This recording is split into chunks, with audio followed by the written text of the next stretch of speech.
pledge allegiance to the flag of the United States of America, to the republic for which it stands, one nation under God, indivisible, with liberty and justice for all.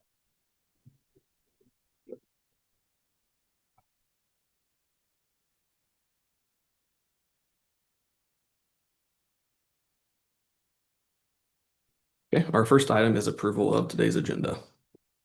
I'll make a second. Okay. Motion has been moved and seconded. Do we have any commission discussion?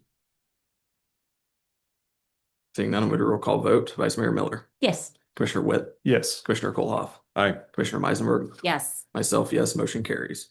Our next item is the consent agenda, which consists of the meeting minutes for the September 8th, 2025 regular meeting, appropriation ordinance A-092225, and AP payment register 092225. I had a couple questions for Finance Director Briand. I noticed a reimbursement payment. I believe it was marked for 1800 and 1802 Broadfoot. And I believe that was just the $2,500. It was for $2,500, but my question was whether or not that was on one lot or two lots.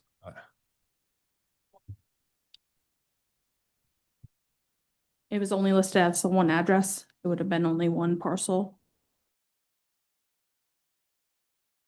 The one. It was listed as two addresses. I guess that's kind of brought the question. It was listed as 1800 and 1802, and I think that is like built as a duplex, but I think it is on two lots. So I just wanted to make sure that that reimbursement amount was correct for what was purchased. I'll have to look back into it for you. Thanks. Any further questions for staff on the consent agenda?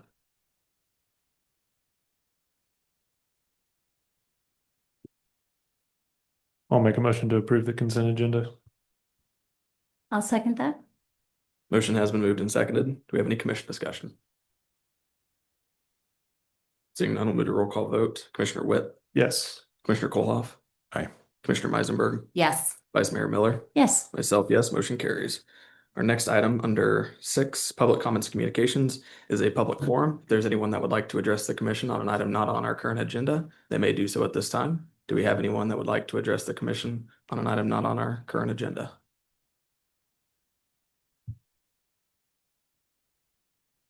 Okay. Seeing none, we will move to item 6B, biweekly wellfield health and production report. Public Works Director Anderson. Good afternoon, Commissioners. Brad Anderson, Public Works Director. I have with me today Mike Blacketer, the the water treatment plant superintendent, and I'm going to actually let him do this presentation today. Once again, any questions that you have about the well fields or the water supply, this is your guy. This is his world that he lives in. All righty. I'm not entirely sure how this is supposed to work. So hopefully you'll see what I see. I know.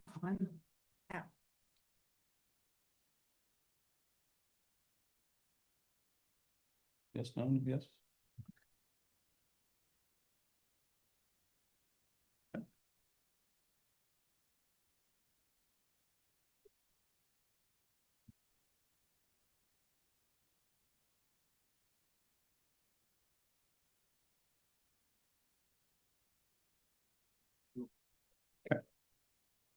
Currently our well fields, excuse me, they're currently stable. We've gotten about 6 inches of rainfall this month so far, which was very welcome news. It has helped bring us closer to getting everything recharged, but we still have years of drought, so we're kind of behind the curve, so to speak. Yep. At this time, I would recommend continuing further customer reduction in usage to help us recharge our well fields further. But other than that, we're not too awful bad. So any questions? Do you have like levels for each well? Is that maybe what's in our presentation that we're not seeing? I think there might have been one somewhere else, but I don't think on this one it had what the current levels are. Is it on the, yeah, is it on the, not in the physical packet here, but I think it was on the online packet. That's what I'm trying to find, do the payment register here. Cause that was I was 88%, 90%. There was those thresholds on there, but I don't. Oh, yeah. Do we- Go ahead.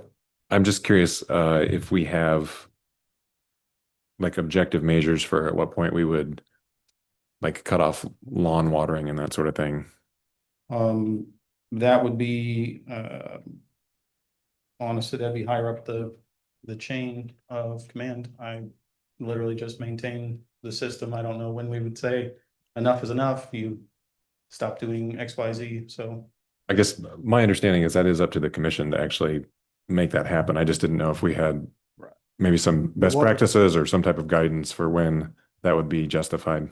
The city commission adopted a water conservation plan, which sets 3 tiers of conservation.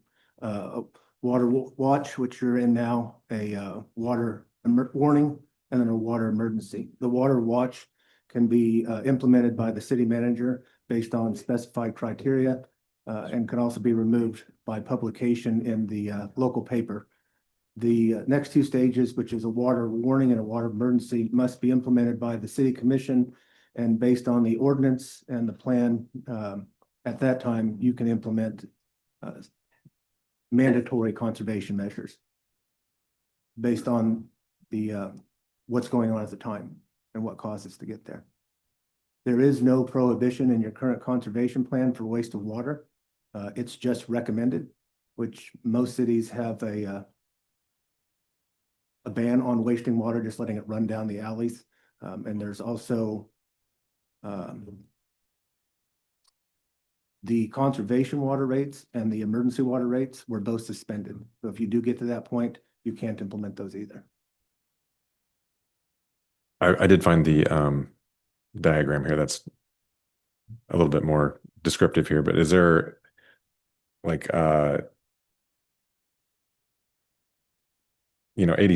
doesn't really tell us like what your pumping capacity or what any of that is. I didn't know if since each well is, our well fields are so complex. This was a very, what I'm assuming what you're seeing there is the graph that I submit every week, or the Excel that I submit every week. I think it's the diagram that Kelly's pulling up here. Yeah. That's a different, based off that same information. So it's, if you'll look, you'll see ones like well 21, it's at, went from 91% to 90%. There's a lot of water that gets in there, but we use a lot from certain wells because of their water quality. And like river alluvium side is the ones to the far right. You'll see those with a far less impactment. 14, 16, 17, and 23. Their water quality is high iron, high manganese, and the way we blend everything to the left, we use a lot of that. So you'll see a lot more impacted or impaired from our usage. So what I would like to do in the future is make a better Excel spreadsheet, but it's so complex for each well field, the 11 different wells, they're so different. Wells 1 and 3, you basically throw a stone back and forth between the 2 of them, but well 1 will recharge 6 inches, or well 3 won't recharge at all. So they're very close together, but their geology is so different. Trying to create something that represents all the wells and then can be put in Excel that everybody else can understand is proving to be quite difficult. Yeah, I agree with you. This doesn't make much sense to me. And I mean, when you say something's 80% impaired, I don't know what that means. Right, yeah, I wish I'd had more time. I literally just took over not too long ago and just started implementing this in July. So I wish I had more time to put into kind of buttoning it up and cleaning it up and making it more precise, more concise, and more understandable. Does your software give you the ability just to tell you how many like physical gallons were pumped from each well, like in a month period? Yeah, we have another, we call it a water diverter reading, and we'll be able to tell at that site in a 24-hour period what we pumped day by day by day for each location. And it all calculates for totals for each month and then for an entire year total. I think just from my perspective, that would be useful data if there was like you do have kind of a range here from like 9/17 to 9/13, but just like a before and after, Mhm. you know, on October 1, this is the status of the well. October 31, this is how many gallons were pumped, and this was the status. I mean, just to kind of give some more objective data that we can look at.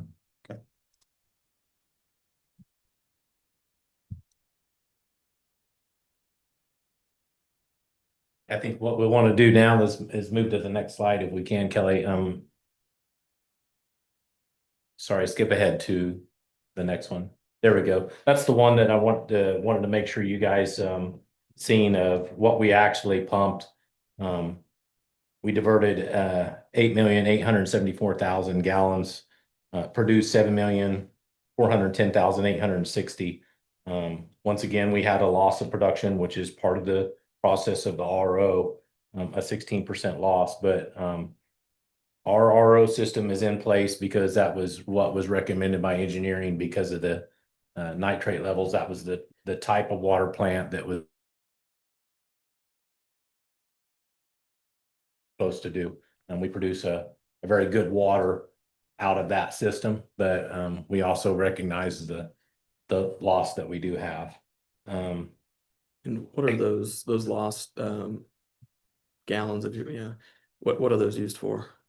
Or are you able to reuse those for anything, or The lost water. yeah, is it I guess is it truly lost, or is it just Currently, contaminated, or yeah, currently it's the concentrated waste. Mhm. So it's the excessively high iron, manganese, nitrates pulled off the ROs, and it goes out to waste ponds, runs downstream to Mud Creek, and then eventually to Smoky Hill River. That's what we're being forced by KDHE to now install a flow meter, which by the way is still in an engineering phase. I think till summer of next year to be in compliance with KDHE. That ball is rolling, but it's not in place yet.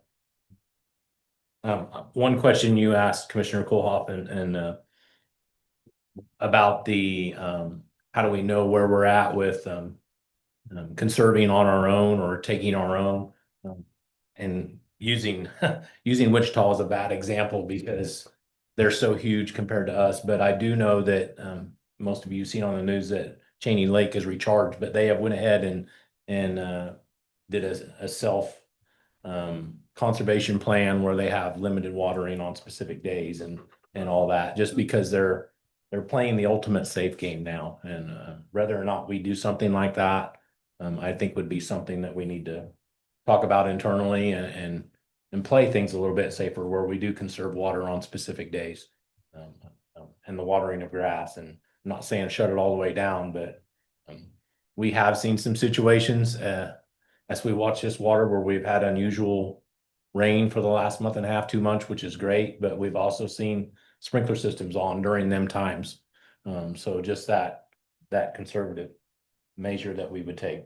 So Then Brad and Mike, Joe and I are going to work on updating the water conservation plan and make sure it aligns with city code. Currently, they don't. And Brad brings up a good example with all the rain we've had. We had one customer use more than 1 million gallons of water for irrigation in 1 month. Seems a little bit excessive, but tighten those down and bring it for the commission to discuss and align those two. Are any of our wells of a quality that they wouldn't need to go through the RO system, or where they could be essentially just blended into RO water? The way the system currently is, the river alluvium is blended in to get us our minerals back. So 65% is run through the RO, 35% is run through just pressure filters, and then iron and manganese removed and then blended back in and disinfected and sent out to the customer. I guess my understanding of the RO system is that they should have somewhere around a 15% loss, and you're showing 16 to 17, but that's even with a third of it not going through the There's RO? still, what we call a backwash, and then there's the clean in place for the ROs. So we'll do these cleaning processes to clean the media out of our pressure filters that has trapped and held Okay. all of this media, the iron and manganese. And then the ROs will clean out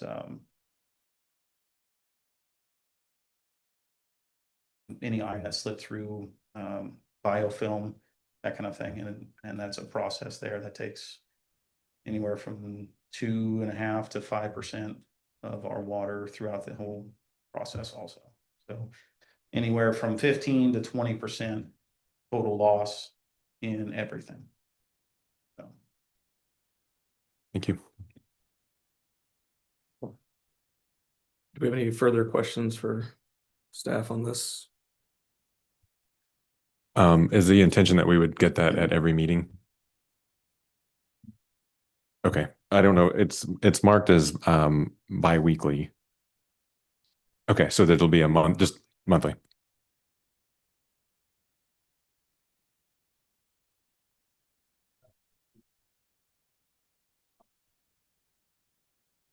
Thank you. Would everyone be okay with that? Having a full month of data or? Yeah, I think that's great unless there is, I mean, I'm sure we'll hear about it sooner if it's necessary. If there's a concern. I mean, if there were a concern that would necessitate hearing about it with less than a 3-week delay, you'd let us know immediately, or David would. Thank you. Our next item under heading 7 business items is 7A, consider approval of ordinance number 25-3464, an ordinance adopting and appropriating the 2026 annual budget of the city of Abilene, Kansas. Interim City Manager Quinn Day. At the September 8th meeting, the commission tabled adopting ordinance 25-3464, which is an ordinance adopting and appropriating the 26th annual budget from the budget that was presented on September 8th and is also in your packet. The commission is asked to approve ordinance 25-3464, which should adopt and appropriate the 2026 annual budget as presented.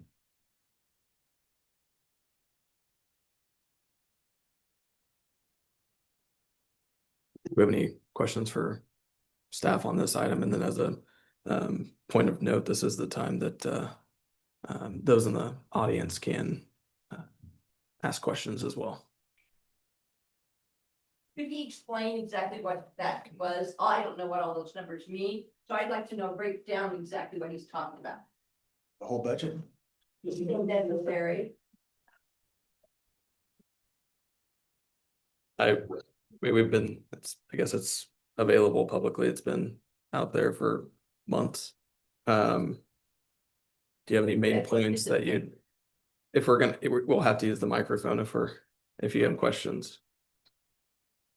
And then just please state your name and address, and there is a 3-minute time limit. Okay, Connie Covington, 953 2400 Avenue.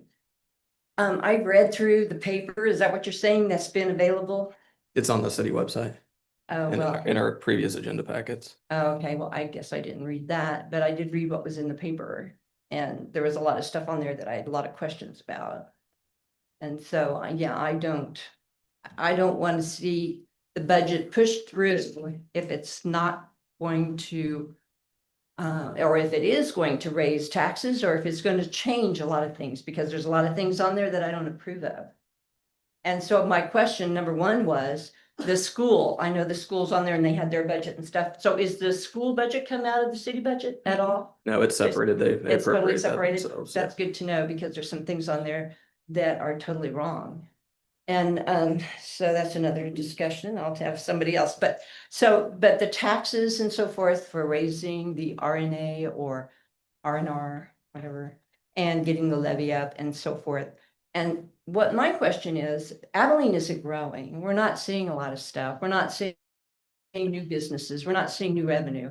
And it's pretty disheartening when every year the budget goes up, every year where taxes go up, but yet I don't see new businesses, except for Trevor's, of course. He got a good $57,000 grant to get that, and I'm glad of that. But you know what? We need to bring more businesses in than that. And it's irritating to me when we don't really look at the grants, because there's a lot of grants available to our city, and I don't see anybody doing much about that. So that's another question I have, is why not? And the other thing that bothers me is why aren't things put out for bid? And I don't like the what ifs or maybes or jeepers. You know, I don't like that. I want to have a distinct answer. Why isn't it put up for bid, and how come it didn't get put up for bid before if it's time limit? If you are you understanding what I'm asking? Yeah, I think anything in our purchasing policy that requires being put out to bid is put out to bid. But it didn't get put up to bid. What are you talking about specifically? Well, the ballpark. They had a lady come and do that, and that was not put up for bid. The engineer, that didn't get put up for bid. And I'm sure there's more than one engineer in Kansas that has the qualifications to do that. The ball field project was put out to bid. The engineer part? The engineering was put out to bid as well. It happens in I think a 3-year cycle. Well, wasn't that given to the contractors that had the first part of it? Because I was here the other day when they had the meeting, and they said that they needed an engineer. Correct me, John, if I'm wrong on that. Was it or was it not the engineer? I guess Because I'm not sure what you're, okay, when they had the ballpark and they were going to have a contractor that was going to do the ballpark, and they said, well, they needed to have an engineering guy, and the company that was going to do it had an engineer, and Kohoff said, well, let's put that part out for bid. And it was said no, and it didn't get put out for bid. Are you understanding what I'm saying? I understand what you're saying, but I'm not sure I understand the context. The context is, if it's just to have a company that we've used before and available, should not just get the contract because they've done it before and because it's been part of what we do. I don't care I don't care if it's a contractor that we've used 100 times. I still think before we give thousands and thousands of dollars to somebody that's a contractor, I think we should put it up for bid. If I have something done in my house, whether it's trees, plumbing, electrical, whatever, I want 3 bids, no less than 3 bids. And so that's just me as a person who's trying to do the best I can with whatever God's given me. And I'm sure these people who have taxes as well want to see things, they want to get the best person for the job. Now, the lady that did, Trevor, what was her name? The lady that put out, that we gave the contract to make the plans for the ballpark? She did not make the plans for the ballpark. She assisted with the bid process. She did what? Assisted with the bid process. So did she do it? Did she make the plans at all? Who did the plans?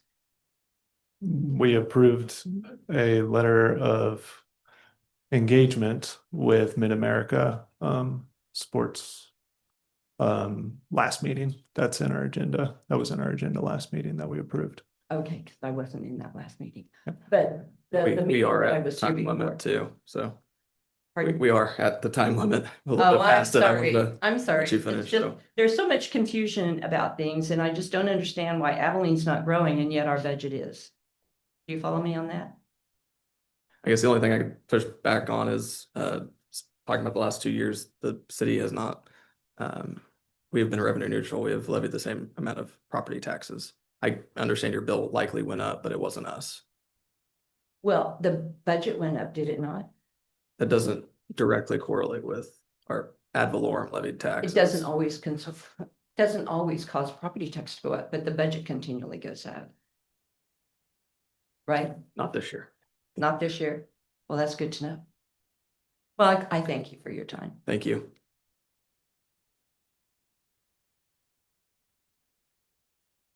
Do you want me to speak to any of that? or If you'd no? like to. Revenue neutral, which the city has been for the last 2 years, talks about the funds that are receive funds from property tax or ad valorem tax. Being revenue neutral means that you do not levy $1 more than the previous year. So if the other parts of the budget, such as water and recycling, and those have gone up, it's not because of property taxes. Revenue neutral simply means you can't spend $1 more, which the city has been.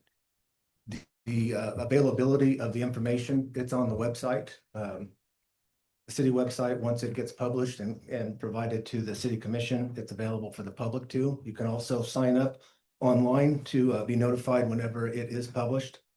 And it contains everything that the city commission sees with the background information and the documents. There's quite a lot to unpack, but the city has pursued grants. There was a $2.5 million grant for commerce for the industrial park. The police chief applied for $180,000, $186,000 in federal funding for equipment and several others. $800,000 for the Buckeye project. So the city does pursue grants when they're out there. Probably the last 2 years they've dried up, not just in Abilene, but across the United States as far as federal funding and state funding. Yeah, I could go on forever. Do we have any further questions for staff or comments from the public? I guess I will point out that in front of the commission is, you can see this piece of paper here, and if people want them, I think Shayla has extras, but what that shows you is that from the 2025 budget to what is proposed for the city commission to approve for ad valorem taxes for the general fund, not counting the library, which is 8.221 mils. We can't change that. Capital improvement has 0. Means it's receiving no money. The airport, the same thing. Fire apparatus, $1 mil and some. But the cuts that the department directors made was 39% of the budget. So we reduced the general fund expenditures from $1,490,000 down to $991,000. That's a reduction of $585,664, or a 39.3% reduction in 26 from what was budgeted in 25. If you throw in the capital improvement and equipment reserve and special project items that we canceled or took out of the plan, that adds another, well, you add that in, the grand total was 849,000 that was cut, or 57% of the 2025 expenditures have been cut from 2026. When you throw in the operating, which is 39%, and then add on the projects that we've canceled, brings a total reduction of 57% in revenue. So we're doing more with less. And I would like to say, I have heard from some of the public, and I had one person that basically just said they didn't want positions filled. They didn't say anything about the taxes. And then I heard from, I think it was 4 people that actually stopped me in the grocery store at different times and said, hey, we're not excited about our taxes going up, but we want our town to stay nice. And so my household has not grown in the past 4 years, but my budget has gone up because electricity, water, insurance, all of that goes up. So. And I do have a question. Police Chief Wilkins, are you here? I've got a question for you.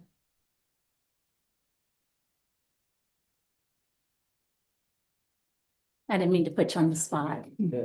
So I've received a lot of feedback about cutting the budget, specifically cutting a position from the police force. Can you tell me what would happen if you don't have additional resources? Meaning, how could you protect the community to benefit saving $1 a month on your house taxes? Absolutely. I actually have some remarks prepared. If you would like me to speak to that, I think maybe I can answer some of your questions.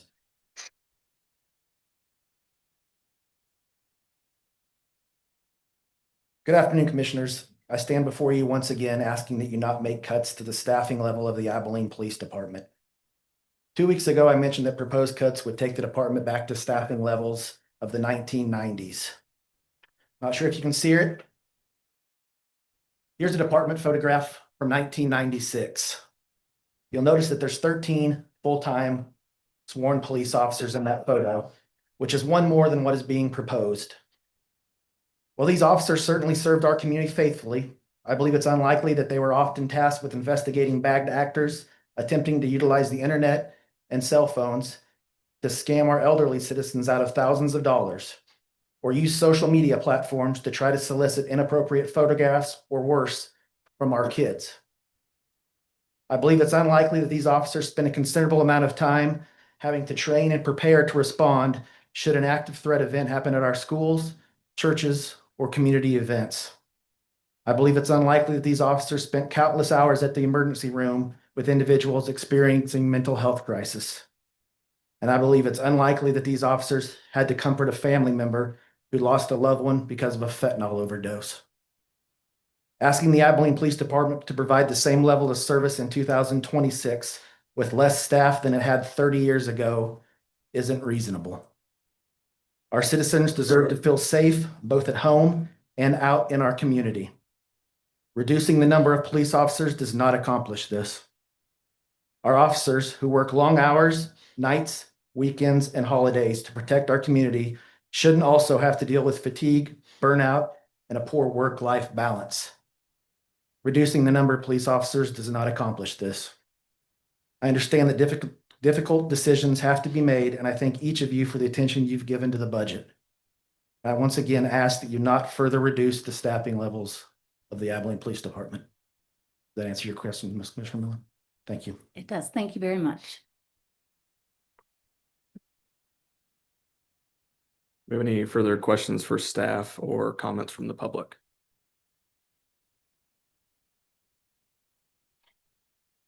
Please state your name and address. There's a 3-minute time limit.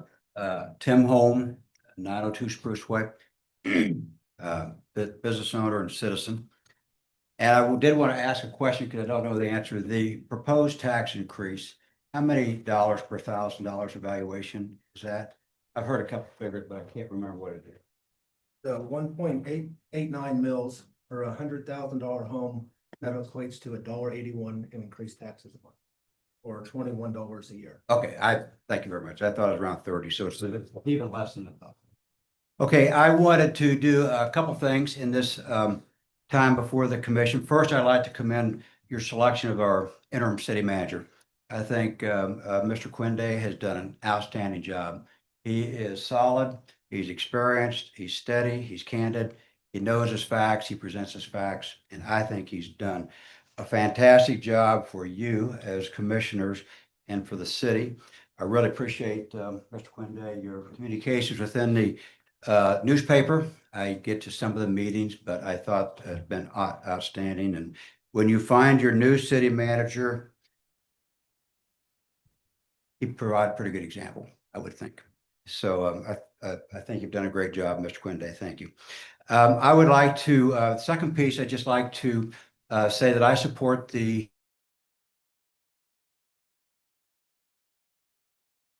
mill levy. While nobody likes taxes, and I'm not going to speak to whether it's affordable for people, I do think it's manageable for most people. I have many properties in town, some commercial and residential, and so I understand what's involved in terms of the increased taxes. And I think it's a good investment in the city. And I think to not do so would be putting us in jeopardy. We know we have some revenue regeneration that needs to take place. I'm not sure whether the budget, proposed budget addresses that, but we know those are real, they're not imagined, and they're serious. And I think we need to take care of that. We have some departments here that are led by some very fine individuals. Mr. Quinde has been very complimentary in them with his experience. I don't think he had any reason to exaggerate, their efforts and their qualities. And it's always been glowing reports of the city staff and their efforts to support the city and make whatever kinds of efforts necessary. And I think to the operation of the city and morale and potentially employment for those particular departments. The best way, I think, to lower taxes overall is to make Abilene a place that people want to live, they want to invest in, they want to live here. We need to have more, if we can, more rooftops commercially as well as residential, and that will provide an opportunity to spread the tax burden across a greater group of the population and reduce it, hopefully, or at least minimize it for each individually. So I think it's, I speak for myself. My partner here, Ross, lives outside of the city limits, but He's a partner here within the city. He supports the same effort. And on a macro basis, I support it. I can't speak to all the intricacies. There's a lot that's involved, but I support what Mr. Quinde has presented and would ask that I think it'd be a vote that would be a wise and successful vote for the city. Thank you. Do we have any other questions for staff or comments from the public on this item?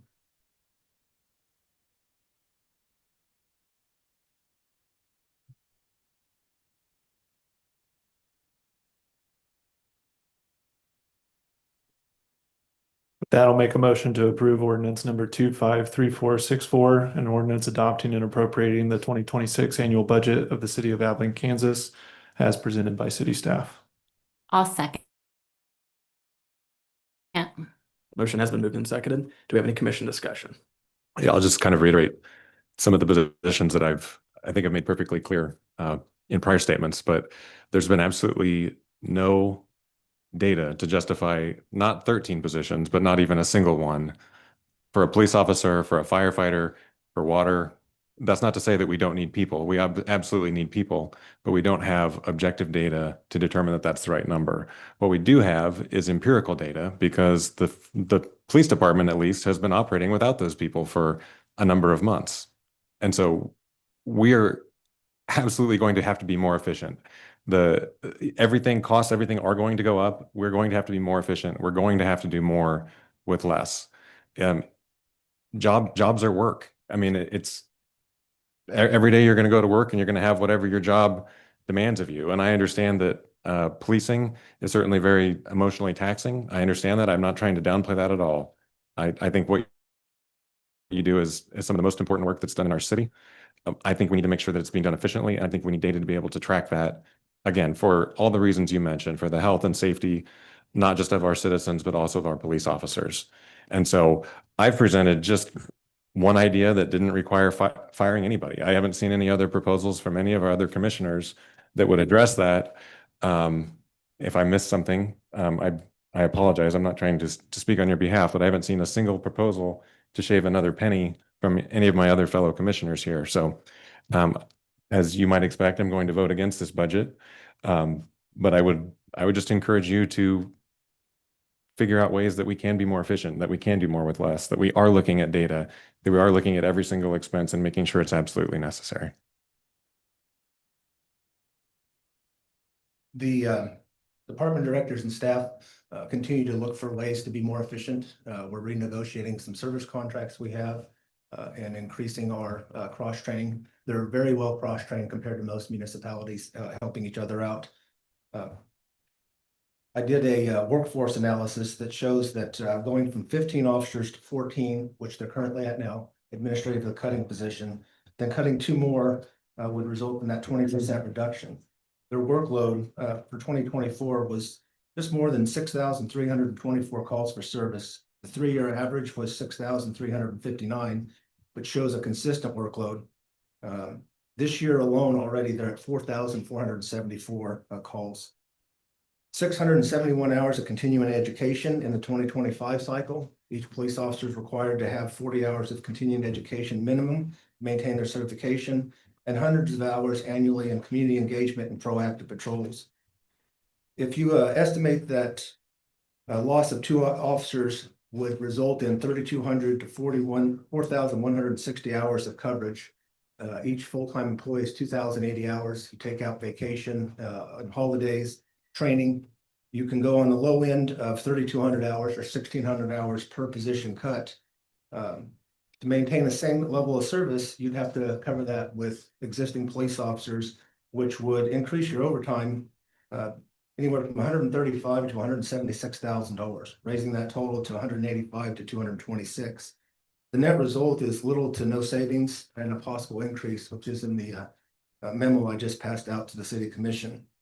The risk of the cuts is a leadership gap. The deputy chief role is critical for supervision and continuity. If Chief Wilkins is not here, there's got to be somebody there to take charge. Or even if Chief Wilkins is here, if you implement the incident command system for a disaster or a major event, you have to have that second in command that can take care of certain things. Morale and retention. could decline with cuts, fatigue and burnout from mandatory overtime for the officers to remain. And more single officer responses, which are normally handled by two officers, leads to high risk calls and high risk to the officers and even the people that are being called to serve. So the recommendation of staff is not to reduce staffing without, as Commissioner Kohlhoff suggested, a full workload and financial analysis and operational analysis, which can't be done in a couple of weeks' time. And I would say the same thing as far as the losses with the public works. Each employee provides, since they don't have court, I use 1,900 hours of productive hours annually. At an overtime rate of $31 an hour, covering that would, full replacement would cost 59,000 additional dollars. So you're not saving one for one. So our recommendation is to adopt the budget as presented. I know nobody likes the 1.889 mil increase, but to put that in perspective, that is right in the middle of what it's been for the last 5 years. It's been as high as 51.005s down to 45.648 in 2025. So the 5-year average is 48.5, 48.6. So we're below that average. Even if we were to reduce costs to be revenue neutral, if you have a $100,000 home and that value increased by 5%, you're still going to see a tax increase. And then you have 3 other major taxing entities that city residents and commercial properties pay: the school district and the county. I don't know what they're doing with their budget, but even if the city would reduce theirs, if they increase theirs, people are going to see a change on the property tax bill.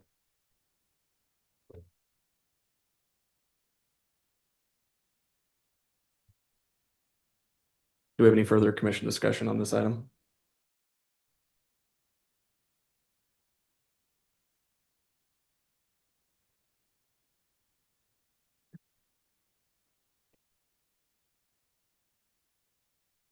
Seeing none, we'll move to roll call vote.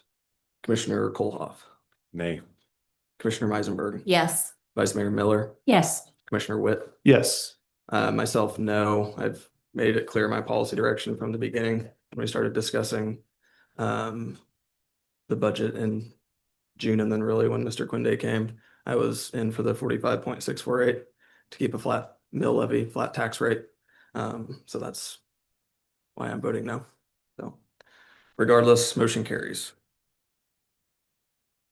Our next item is 7B, consider approval of resolution number 092225-1, a resolution authorizing the preparation and submittal of an application to the Kansas Housing Resources Corporation, KHRC, for the Kansas Housing Investor Tax Credit HITC program. Interim City Manager Quinde. This was presented at the work study 2 weeks ago, where Golden Belt Multifamily has requested the city's support applying for housing investor tax credits. This resolution does that. It states that the governing body finds that there's a shortage of quality housing, which can be expected to persist. There are additional financial incentives that are necessary to encourage private sector to construct. The shortage of quality housing is a deterrent to future economic growth and development, and the governing body offers their support of the developer's application for housing incentive tax credits from the Kansas Housing Resource Corporation. Any questions for city staff on this side?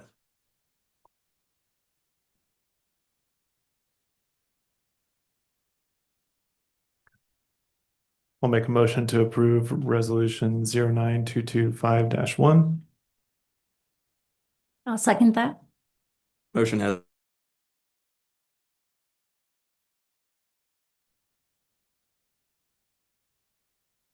my only comment is, and we'll have a couple agenda items here, but I see Charlie out there. Just thank you for your existing investment in Abilene and your continued and future investment.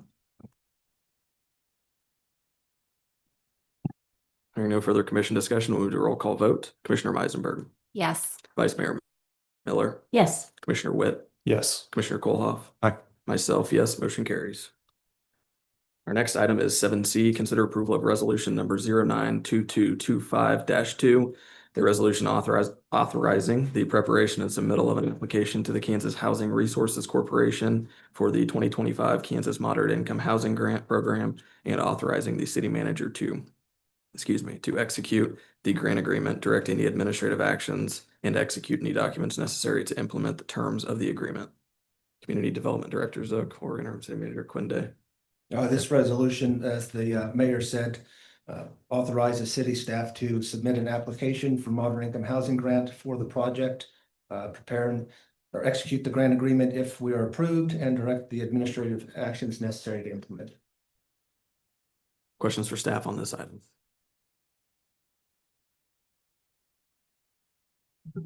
I'll make a motion to approve resolution 092225-2. I'll second that. Motion has been moved and seconded. Do we have any commission discussion?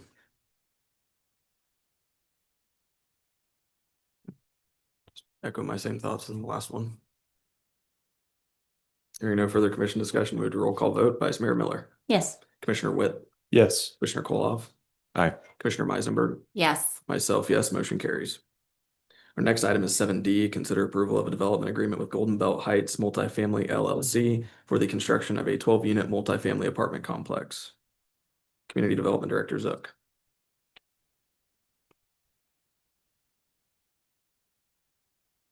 Good afternoon. This is the first addendum to the development agreement that we discussed at last meeting. It essentially just adds lot 2, block 3 for potential phase 2 to these apartments. Also keeping with the RHID funds that will be reimbursed to the developer at a 50%. It establishes a 90-day deadline to commence construction of the phase 2 project. And then it clarifies the certain city obligations tied to phase 1, specifically the mailboxes, water and sewer services, and the detention pond that have already been completed on our part. So those will not apply to phase 2. So if you have any questions, I can try to answer those, or like you said, Charlie Bush is in. What is the requirement with the mailboxes? We essentially set up all the mailboxes in one area for the entire Golden Belt Heights West development. So it'll include all properties in that development. Cluster, I think is what they called it. Yeah, the post office recommended that. We did that on the east side as well, I believe. Yes. Any further questions for staff on this item? What is the, this one is excluded from compensation to Heartland Housing Partners on the RHID as well, is that correct? I believe so.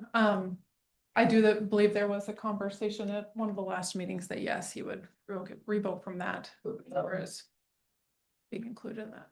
Heartland Housing Partners. So good. And has the, Yes, head nod from Charlie. Yep. okay, and I think that we've collected the first round of RHID funds on that. Did the actuals match our expectations for what that property generated in property tax? That is a good question. I know finance director was looking into that.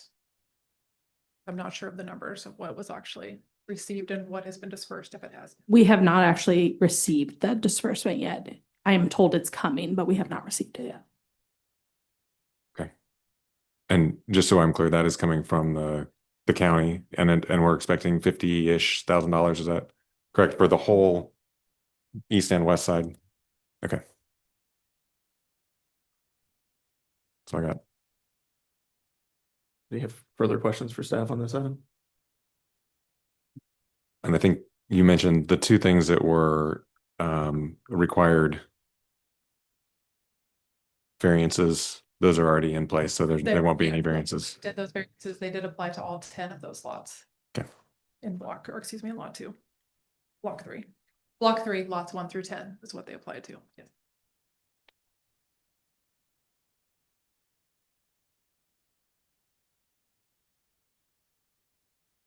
Any further questions?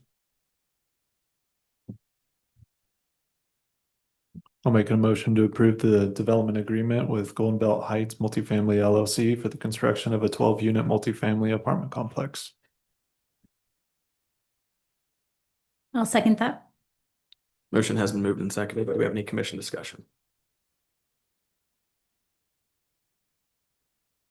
Seeing none, we'll do a roll call vote. Commissioner Witt, Yes. Commissioner Koloff, Aye. Commissioner Meisenberg, Yes. Vice Mayor Miller, Yes. myself, yes, motion carries.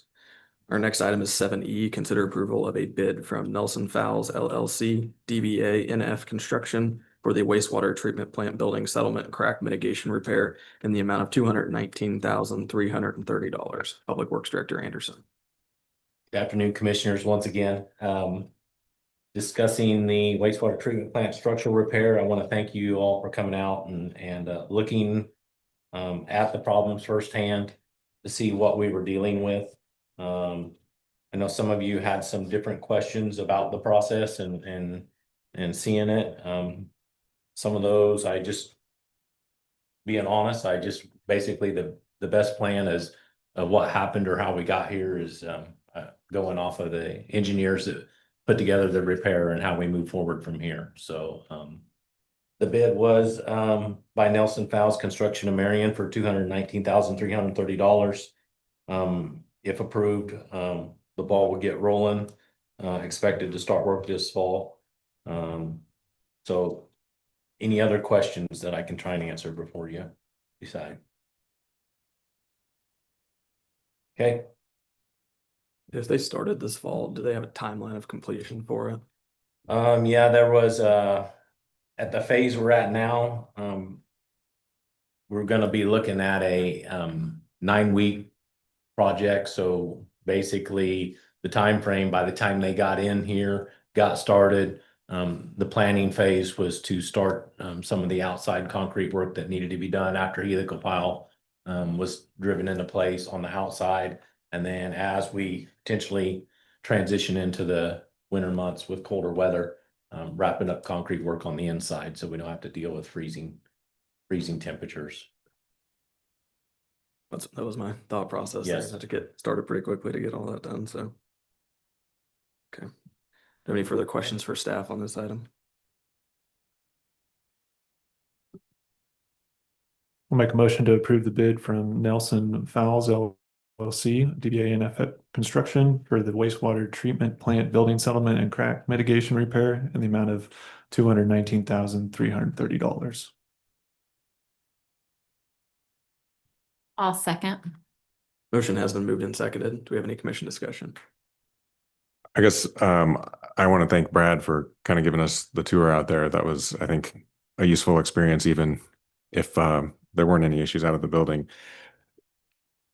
In looking at that, I think we have to assume that anything that we're doing is really just cosmetic. There was with the pipe that's 40 feet below ground. So I'm not saying that we don't need to do it. $220,000 seems like a lot of money. I mean, you're literally talking about a pipe that's 40 feet below that surface. I think the likelihood that that's going to cause an issue is dramatically low. And so I think maybe we need to look at other potential solutions that aren't $220,000. I think, like I said, I think that building is settling. There's no question about it. I don't think there's any risk of the effluent pipe being affected. And to the best of my knowledge, there was no data that they were able to get that actually showed there was an issue with that pipe. I mean, I think it's all just kind of a wild guess, really.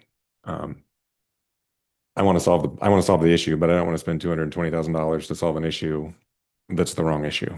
So that's kind of my read on it. I think there's clearly some problems there that need to be addressed, but I don't know if it's a $220,000 solution or if it's a $40,000 solution. So.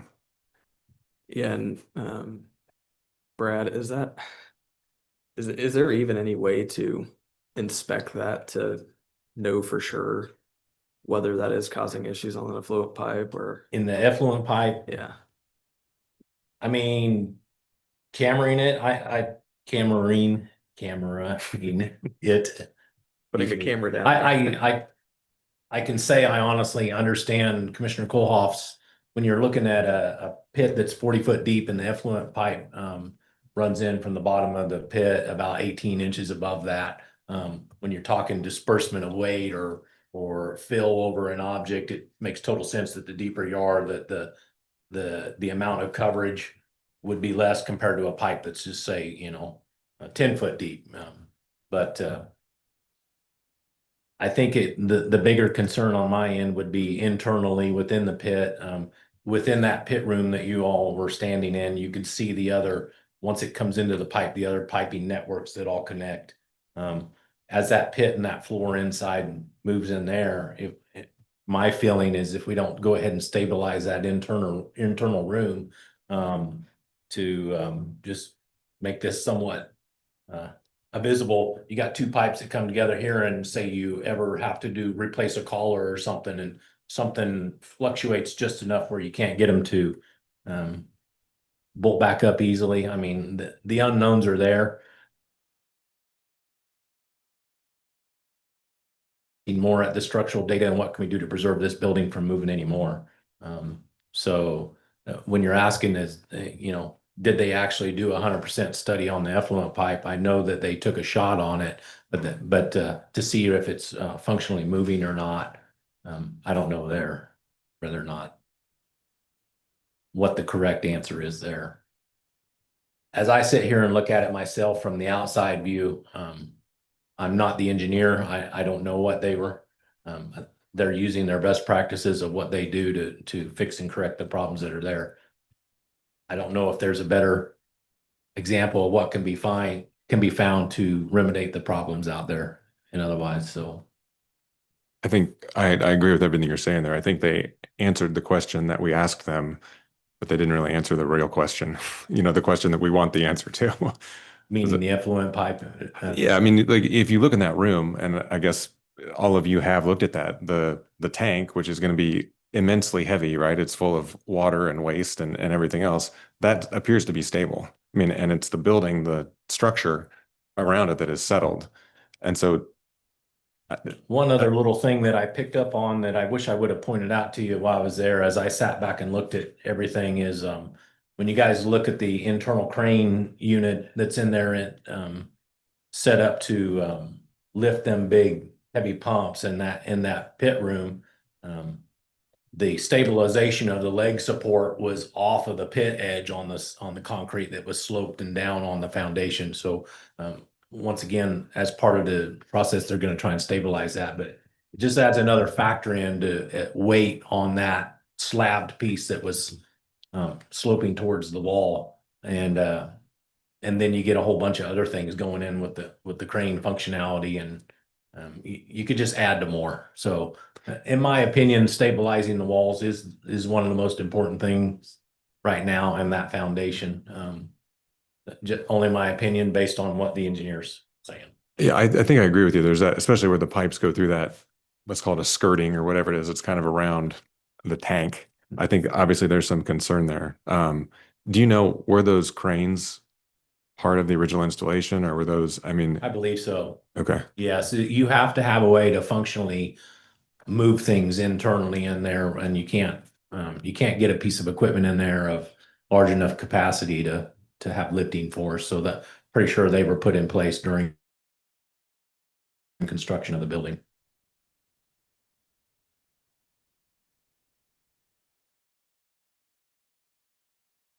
Mr. Quinta, you were leaning forward like you were going to say something earlier. Do you have any? Okay. Just wanted to make sure. I guess my concern is that we're going to spend $220,000 and we might not really solve the real problem. So.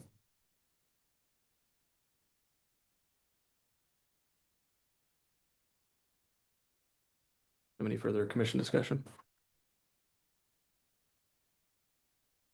Seeing none, I'll move to roll call vote. Commissioner Kolhoff. Nay.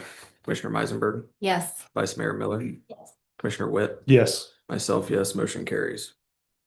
Our next item is under heading 8, items for discussion is 8A, Stormwater Master Plan Update and Drainage Issue Prioritization, Interim City Manager Quinn Day. Over the short time that I've been here, we've looked at or talked about several areas within town that have drainage issues, whether it's just from regular rain or the very heavy rains that we've received recently. I looked at the stormwater management policy, which was adopted by the city commission. That policy defines a criteria for prioritizing stormwater improvement projects, and they're evaluated, ranked in order based on First, do they have an impact of loss of life, a reduction in public safety, or damage to public property? Next, major property damage, potential for property damage, minor, and it goes down. The policy requires that any proposed stormwater project undergo a preliminary engineering study and feasibility and environmental impacts on existing infrastructure and estimated cost. Then based on that analysis, the projects are assigned a priority category. The policy provides a mechanism for property owners to petition for the creation of special benefit districts to fund stormwater improvements. The policy outlines that the city will prioritize those projects that are in city rights of way. And that drainage issues that are on private property are the property owner's responsibility. So as a staff, we looked at it and thought, rather than address each one as it pops up, putting out fires, we look at the policy that's already been adopted by the commission, and develop a comprehensive list of those areas in town that have drainage issues. There's been some work done that was your last stormwater master plan was completed in 1998. And then we hired a company to come in 2010 to do sewer and storm sewer analysis and identify some work that needed to be done. From my reading of those 2 binders full of items, the focus on that was inflow and infiltration into the storm sewer or the sanitary sewer system. So when you have openings in pipes, whether it's at the joints or because of cracks, stormwater can get into those, and that's called infiltration. That increases the amount of volume that goes into your wastewater treatment plant, which then increases your cost. So it's always good to, I'd say every 5 or 10 years, what they call smoke testing your sanitary sewer system to look for those cracks. That's something that we're talking about also. But as it relates directly to stormwater drainage issues, if you look at the stormwater policy that was implemented by the city commission, like I said, rather than just addressing them as they pop up, because in the short time I've been here, I think I've met with 5 different people. Our recommendation is that the commission initiate an update to the 2010 stormwater planning report, which was done by GBA that I mentioned, and then develop a new comprehensive stormwater master plan that documents and prioritizes known drainage issues on public right-of-way or ones that are owned by the city, rank them according to the adopted policy criteria. Then we present that criteria to the city commission to either concur with our ranking or to adjust it as they deem necessary. And then begin addressing those projects in priority order and advancing them as funding becomes available, looking for grants. You're going to look for federal or state grants to do major projects. You're going to have an updated stormwater master plan, identifying those and prioritizing those before you can apply. Doing this with the structured approach will ensure that the drainage issues that the city is seeing now are addressed systematically rather than on a piecemeal basis, and that the limited resources that we have available are directed to areas of greatest need based on the criteria already outlined by the city commission. I'm not asking to hire somebody to do one, but basically change staff's focus to follow that stormwater policy, identify all the areas that we know in town on public rights of way, and then prioritize them based on that criteria and bring it back to the city commission.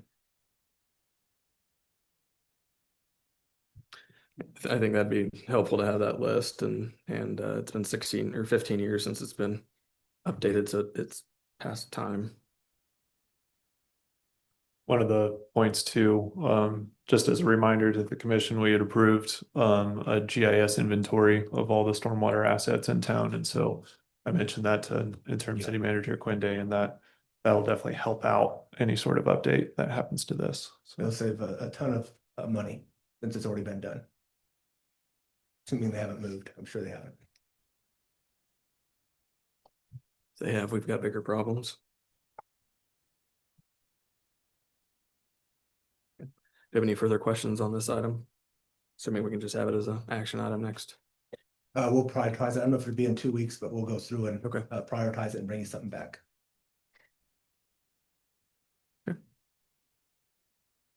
No further questions. We'll move to heading 9, department reports. Up first, 9A, fire department. And just included in your reports are the printouts from the various departments on their activity for the previous month. For your information. Are any of the department heads wanting to speak on their reports or? Yeah, Fire Chief Cale Strunk, I don't believe it's in the report, but Charlie Keller and Donovan and Guano both completed their EMT certification, so they're both registered in the state of Kansas to practice that, so. Thank you.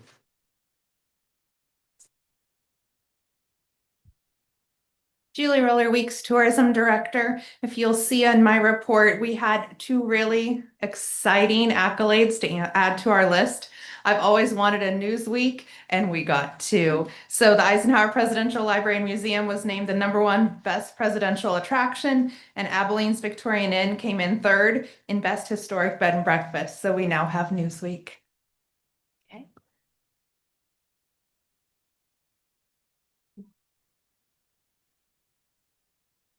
Seeing no further department heads jumping up to the podium, we'll move into item 10A, motion to adjourn. I'll So make moved. Oh, yeah.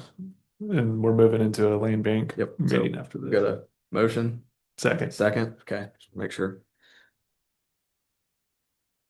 We have a motion and a second. Do we have any commission discussion?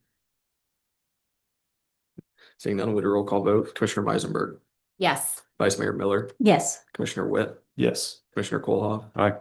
myself. Yes, motion carries. We are adjourned.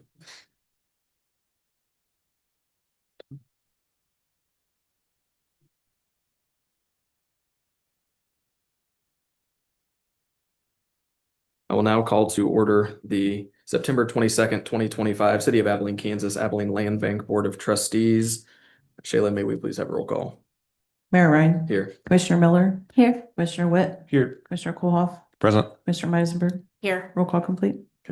Our next item is the consent agenda, which consists of the agenda approval for today's land bank meeting, along with the meeting minutes from the April 28th, 2025 land bank meeting. I'll move to approve the consent agenda as written. Second. Motion has been moved and seconded. Do we have any commission discussion? Seeing none, would a roll call vote? Vice Mayor Miller, Yes. Commissioner Witt, Yes. Commissioner Kohlhoff, Aye. Commissioner Meisenberg, Yes. myself, yes, motion carries. Item 5, public comments and communications. If there's anyone that would like to address the commission on an item not on our land bank agenda, they may do so at this time. Do we have anyone that would like to address the commission?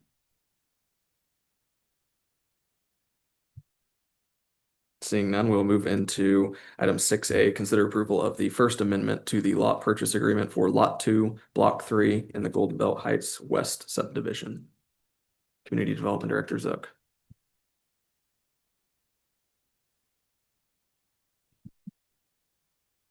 Okay, this is the first amendment to the lot purchase agreement. So what this is doing is it's extending the developer's deadline to purchase lot 2 from the December 31st, 2025 to December 31st, 2026. To basically coincide with the deadline of the MIH and whatnot, that will not come out until January 2026. So that's extending their option to purchase that until the end of 2026, and it's also amending section 12 to fully include lot 10. That was kind of dropped off on that accompanying table, so that's just including the lot 10 as an option to expire, I believe in 2031 is what, yeah, December 31st, 2031. And that is all I have. And again, the developers have reviewed these and are in agreement with them, so if you have any questions, I can try to answer those, or Charlie Bush is here as well. Have any questions for staff on this item?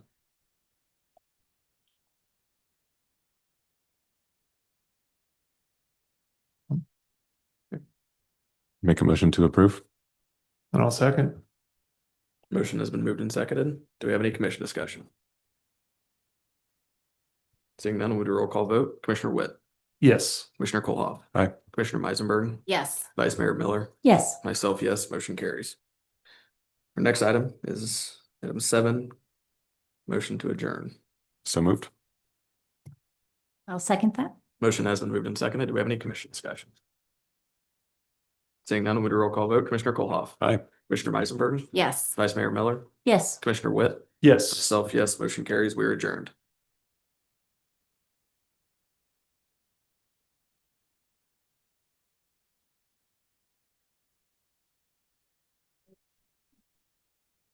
We have a study session. Yeah, we have a study session.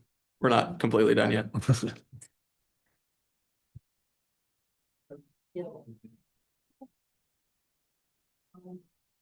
We'll now call to order the September 22nd, 2025 City Commission study session. First item is 2A KDOT Airport Grant Amendment, Finance Director Briand.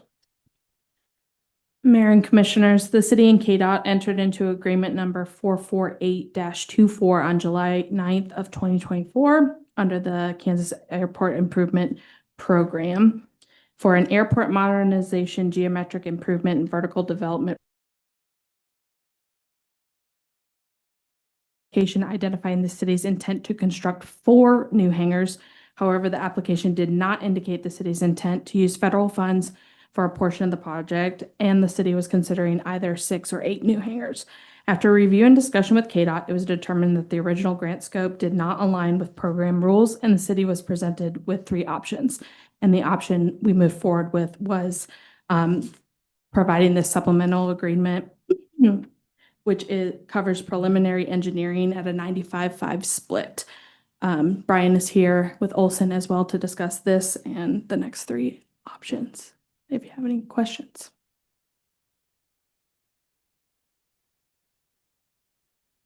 Do we have any questions for staff on this item? Help me understand here. What are we approving or potentially approving the engineering for?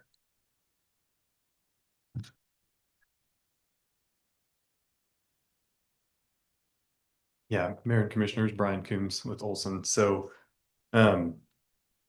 this item is actually approving an amendment to your KDOT grant that you have already received. So our engineering was approved last spring that we've commenced on starting the design of the hangars. As part of that process through follow-up with KDOT, that's where came to light that they were not considering project as formulated applicable with their grant rules at the time. So therefore, kind of as an olive branch or as a solution, they have offered to cover 95% of the engineering that has been approved through this grant amendment. So this would cover the agreement that's already in place that we've been working under. This would cover 95% reimbursement of that, and the proposed amendment that's further down on the study session agenda to design the base bid and the alternate, which we'll talk about furthermore. So it allows us to use a portion of the funds that were already under grant. Unfortunately, it doesn't capture all of those grant funds that were received as part of that 2024 grant. The alternative would have been construct a 4-place hangar with only KDOT funds and only city funds, which would have made the city outlay hundreds of thousands of dollars higher than what we believe we can get going this route. So this is a no-brainer. I highly recommend taking this option. Yes. And our intent is to reapply with KDOT after the first of the year for the construction portion. Great. Yes. And we're still undecided as what we might actually be constructing. I'm kind of pulling ahead here in the packet here. I glanced at this earlier, but it's all kind of coming together now. So we can still potentially build a 4, 6, or 8 or something different entirely. But this. Yeah, if it's okay if I go ahead and speak to some of the future items. So at previous meeting, we had discussed just a little bit of rehash of the history. The airport board had recommended the 8-place. Once we got to looking at the finances, y'all had asked, let's look and bid a 6-place as a base bid option with an 8-place as an alternate. So we went back and have put together financial summaries of what those would look like, which are in your packet, I believe. So yes, a future or the next item on the agenda, or one of the next items on the agenda is cost for us to design both options as a base and an alternate, that additional cost versus just only designing one option.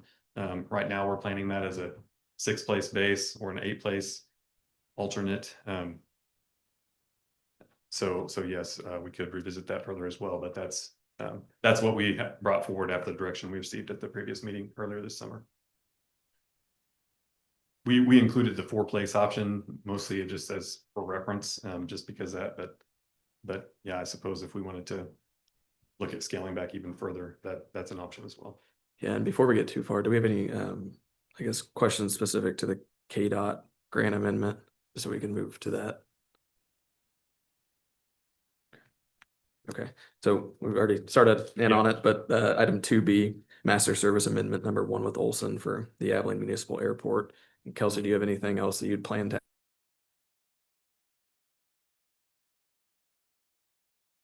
No, this is just really an amendment to the work order that, or the direction that you guys gave Olson at at one of our previous meetings earlier this summer. So that's just it here in writing.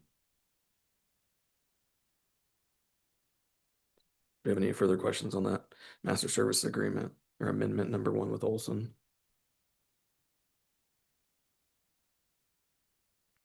And correct me if I'm wrong. I think we had done that on one of the previous iterations. We did a base bid for this 6 hangar and then a addition for the 8-place hangar, correct? Our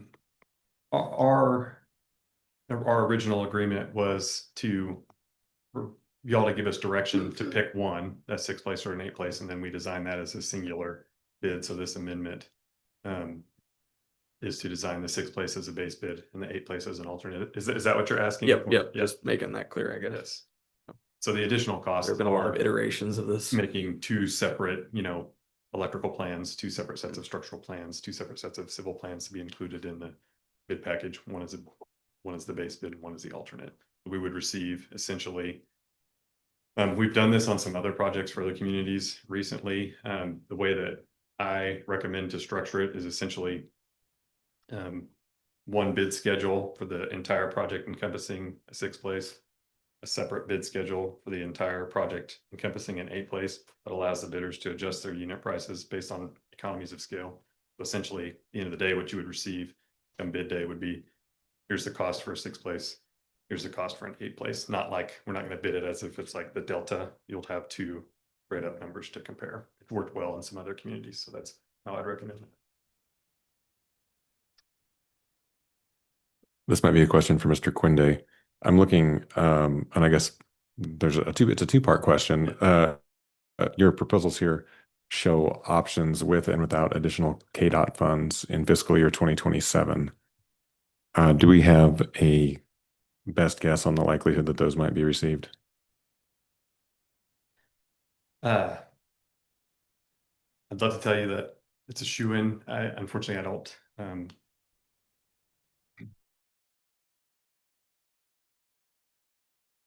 I can really feel comfortable speculating that I think it's a really high chance that we would get those. I would hope that, given that we had the application, we apply again in January, knowing that we needed to make the adjustment, that perhaps some favor would be shed on that circumstance from KDOT, but I can't guarantee or really assign a probability to that. But I will say that,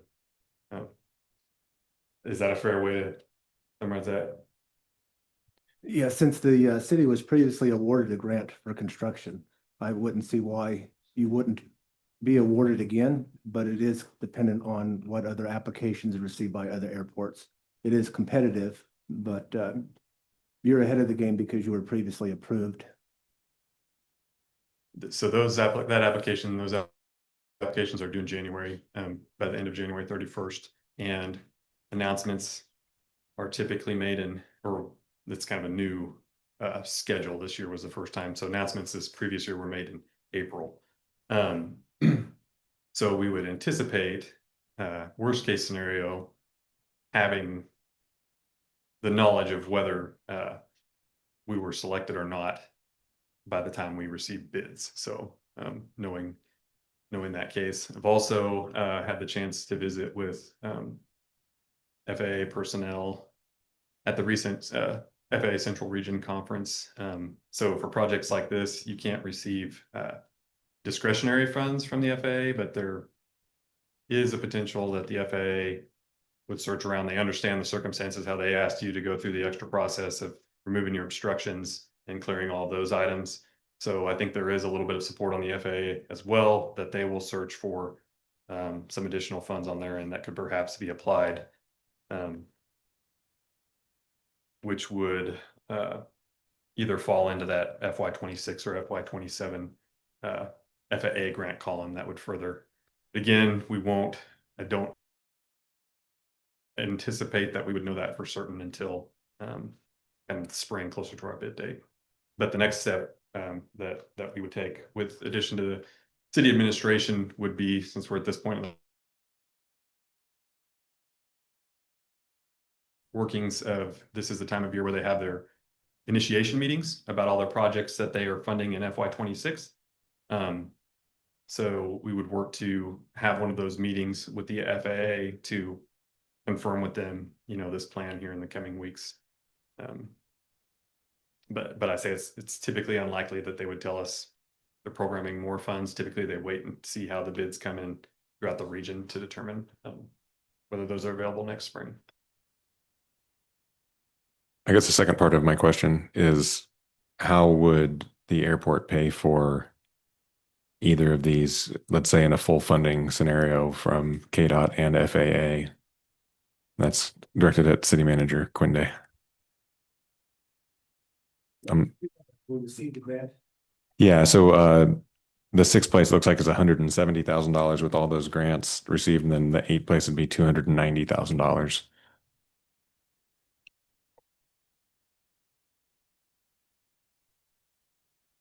I guess my expectation is that should be able to be recovered from rents of those facilities or adjacent. To recover that cost, you would have to set those rates depending on the amount of time you wanted to recover them from. If you wanted to do it in 5 years, 10, 20. Published a list of airport rents from municipalities. As soon as I get my username and password figured out, I can provide what that is, but it'll give us a baseline. Currently in the airport fund, there's about $144,000 left. That doesn't count for expenses for the rest of the year. But if you're at the low end of 170 by next year, well, with the 2026 budget, we levied nothing for the airport fund, so we'll have to find some additional funding, additional grant money. And as long as it's not federal grants, which we will tell them that we're going to use federal grants, we can use local matches also, local grants or other granting entities. Is it reasonable to fix that on a bond or something with a term where it could be paid for by the rents from those facilities? That small amount of 170,000, it wouldn't be worth your time and cost to do a temporary note or a bond. And I don't know that it necessarily needs to be a bond, but just where that amount is recovered from those facilities. Whether it a bank loan for lack of a better example. We would just need to know the terms of the commission, how many years that you'd want to recover that, and then set those rates appropriately. Yeah, it'd be great to hear what other communities have done to cover their local portion. Just if we can get any ideas from them.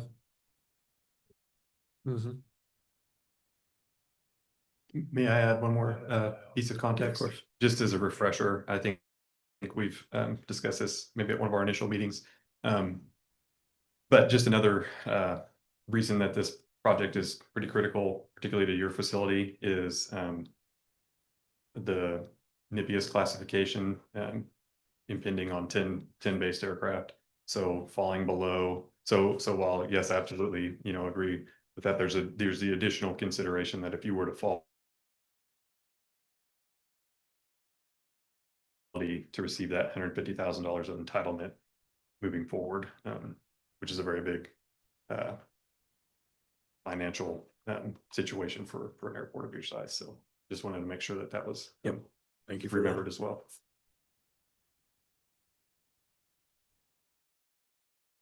Do you have any further questions on the master service amendment? Hearing none, we'll move to 2C, airport hangar discussion. Finance Director Briand. Mayor and Commissioners, we've kind of already moved into this a little bit, but just to make note, at the request of the governing body, Olson has prepared the sixth place bid and an eighth place alternate bid, along with funding plans for both options with and without additional KDOT funds. City also requested that the insurance proceeds be removed from the plans to provide a clearer picture of the total cost of the city. So those are updated in your packet.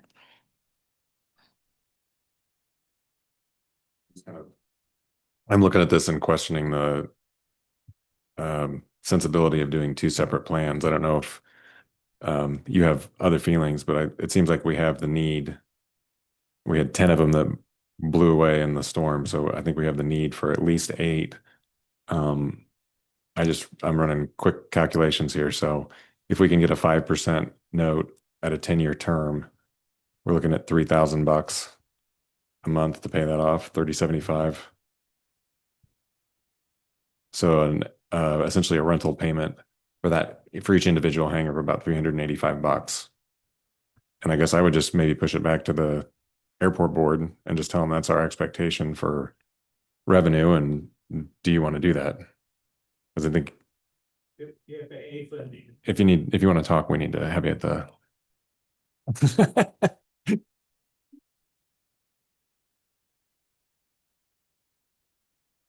The FAA won't allow us to charge rent on the hangars to pay it back. Is that correct? It's got to be commensurate with what the expectations are, and it will vary from community to community. If we've got hangars out there that are renting for $100 to $110, $120 a month, that's what the FAA is going to expect us to charge for any new ones. Now, there's negotiation in there, obviously. Yeah, I don't think that's reasonable. I don't know you're probably renting out 50 and 60-year-old hangars for $110 a month at other facilities. They're doing with the other ones, they're $100 a month, Yeah, so we're looking at a brand new facility. I think it's reasonable that those are at a market price. And to be fair, it's not market. We're talking about $1 million build here where the city's picking up $300,000. And so we're talking about a significant subsidy, really. Well, Kelsey's been looking for our money. And I know there's money that is disappearing out of the airport fund, and I have no idea where it's going. But to start with, you guys gave away the agricultural income from the airport in lieu of a well over there by Mud Creek. I have no idea what kind of dollars we're looking at there, but that money should very well have gone back to the airport. That's what the FAA expects. Incomes off the airport, goes back to the airport. And that's just one item that I could come up with. Mr. Quinty, can you maybe look into that or clarify?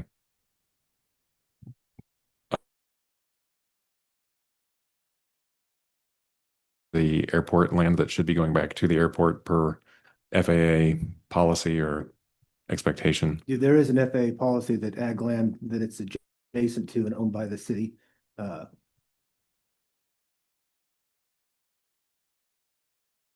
Being put into the airport that rent, but it's my understanding that a large portion of that ag land that was previously rented out for annually was swapped, or I'm not sure the proper word for a well, to drill a well on some location. So that would be lost revenue to them. Can you confirm that whatever ag land still exists is being credited to the airport? Yes, it is. Okay. You say it is? Yes. I've not seen it in paper. Okay, I could show you. The only thing I've seen is the agreement between the farmer and the city. And the farmer gets the agricultural income for $1. And you guys get the well over by Mud Creek. The question was if any ag land that we rent out, not counting the well, like I mentioned, they swapped that for drilling a well, but any other ag land, that money would be credited to the airport fund. Anything else? I guess I would ask for just some clarification too.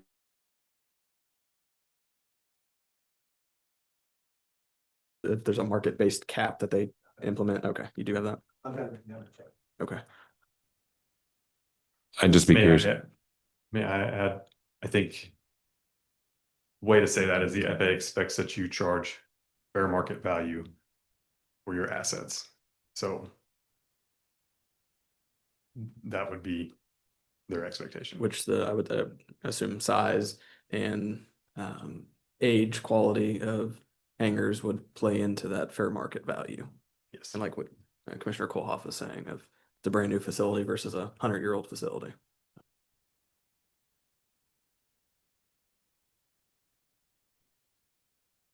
I'm just looking here. We have is there about 160, 170 acres that are still airport or surrounding ag land? Is that? Okay. And it looks like there's a couple parcels that are owned by another landowner. And that's actually on my list of other things to look at. I think the city has a handful of agricultural properties. I think it might be useful to look at all of those and make sure that we're at market or rent on those and put those out to bid if it hasn't been done in a while. What the agreements are in the term of them.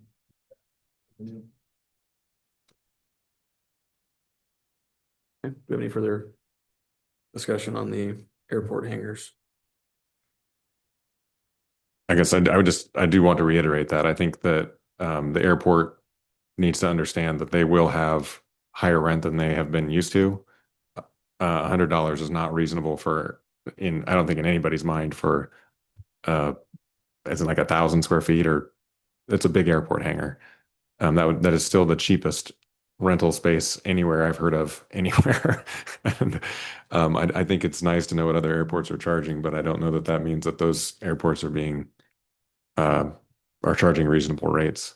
And I guess again, I would just push it back to the airport board. And I think we can monkey with the numbers if it needs to be a 15-year term or a 20-year term or whatever it needs to be. But I think yeah, if you can afford an airplane, I guess, I think you should probably be able to afford $350 or $400 a month to store it safely. The debt service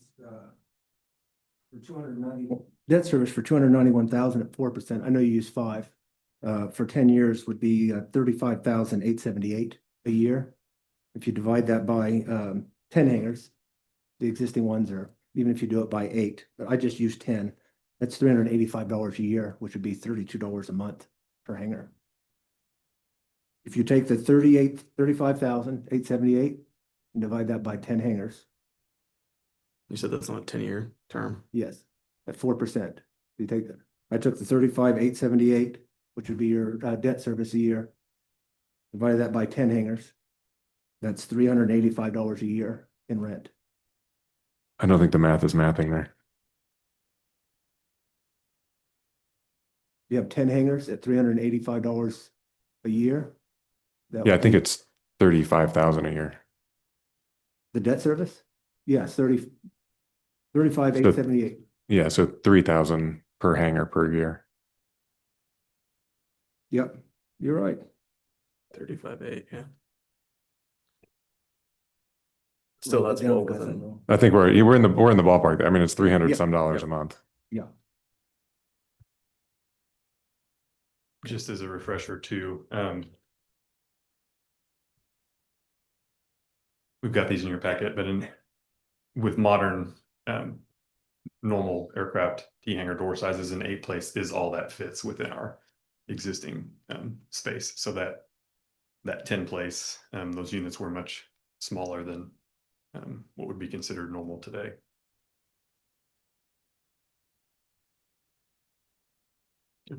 Any further discussion on this item? Thank you, Brian. Yeah, thank you all.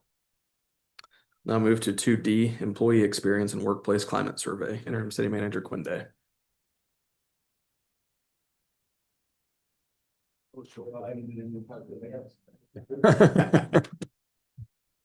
I was trying to use my phone for a calculator.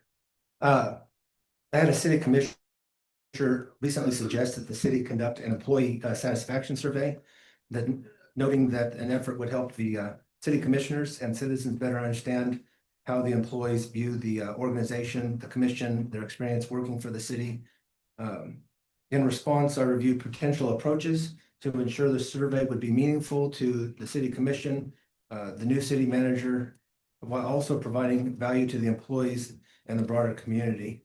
The two primary survey frameworks that I considered were a satisfaction survey, which focuses on how employees feel about their jobs and the city as an employer. This would highlight morale, engagement, leadership, and overall workplace experience. And then a work climate survey, which is focused on the organizational environment, including communication up and down the chain, fairness, inclusion, and alignment of the city's missions. Doing so would approach a broader system level understanding of the organization, keeping in mind that it's not just one service that we provide. You have a whole bunch of different specialized departments. So the key features of the survey would be a Likert scale format to measure perception consistently across groups and topics. If you're not familiar, a Likert style survey uses either 5 or 7 measurements from strongly disagree to strongly agree, with the middle being neutral. Ideally, you use 7 points or elements to get a better response. Open-ended questions would capture qualitative feedback and highlight issues not covered by the scaled items. And the coverage of the climate, which would be trust, communication, fairness, inclusion, mission alignment, and satisfaction with job. And then alignment with ethical standards for organizational research, which would ensure confidentiality and voluntary participation. And what that means is when you do, you're not held to the standard of an institutional review board when you do a survey, because you're doing an organization. But I would recommend that we follow those rules so the employees can turn those in confidentially or anonymously, and any responses that would direct towards a commissioner or a department, a staff would not identify that person. The employer, and then the broader systems level of the organizational climate. We can do that in-house if that's something the commission wants to do. I can prepare a survey for you to look at and approve before sending it out. But even if you told me today, let's do it, you wouldn't get the results back probably till mid-November or the end of just with workload and getting people to fill them out, getting the data compiled and then analyzed. If that's something the commission wants us to pursue, I can bring it back. If you want as a formal thing or just a consensus, go ahead, and I can bring back a survey. Is this something you've done before? I mean, do you feel confident in, I don't know what skills are required to build that type of a platform? Yes, I've done surveys before for organizations, assessments. I've done them in graduate school, and I would not analyze the, I wouldn't use my phone to analyze. There's actually a software, SPSS, that analyzes that, calculates variances and standards of deviation to give you good hard numbers. So it's not just something I threw together and average things. Other cities, peer cities, do that. I've not seen one do it as far as specifically for the commission, but as a organization. So that's why I shifted that focus, because you lead the organization by policy. So yes, it's something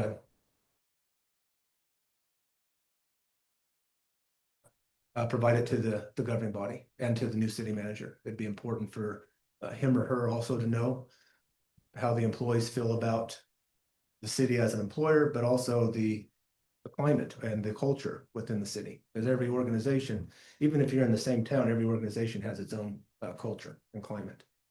I think it's a good idea, and I was the one that's feel about how I'm doing as a commissioner. Every facility I've worked in, hospitals and nonprofits, we've had that done so they can kind of see what is working and what's not, how the employees feel. Are they happy? Are they not? So I think it's a good idea. It's kind of a evaluation of sorts. I would look at it for me and like for us and how we're doing. And I don't know if there is an evaluation of sorts other than elections, so I think it's a good idea. And in previous roles, I've had 360 evaluations done at my my performance.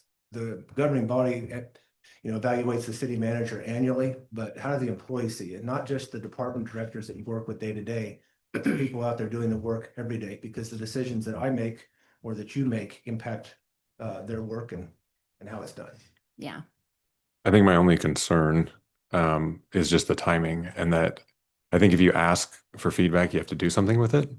And I would just make sure that you were committed to following through with that if you're going to be the one who does the survey. Yeah, I would, yes, I'll make sure that it's done before I leave. One of, I think I learned this in a psychology class, and that is the absolute worst thing you can do is ask someone what they think and then do absolutely nothing with it. Correct. And so I just want to make sure that, again, you're committed to the follow through on that. So Yes, then I can write a report, and I also had a professor at Fort Hayes that said they would assist and do quality checks. well, I think the report is not the follow through that's needed. I mean, I think that's just step 2, really. You get the information, you report the information. It's what changes do you make? And that's really where I think the dissatisfaction is. If I say, Amy, what do you hate about your job? You say, I hate my parking spaces all the way across the parking lot. And then I don't do anything about it. Well, now I'm actually in a worse position than if I hadn't asked anything at all, because now I know what the problem is. You've clearly communicated it to me, and then I haven't done anything with it. So I just want to make sure that we're mindful of. Yes, and a lot of those changes would be up to the governing body, because they'd be looking at the city as an organization and the culture, which is set by the policies that you adopt and the interaction that you have with staff.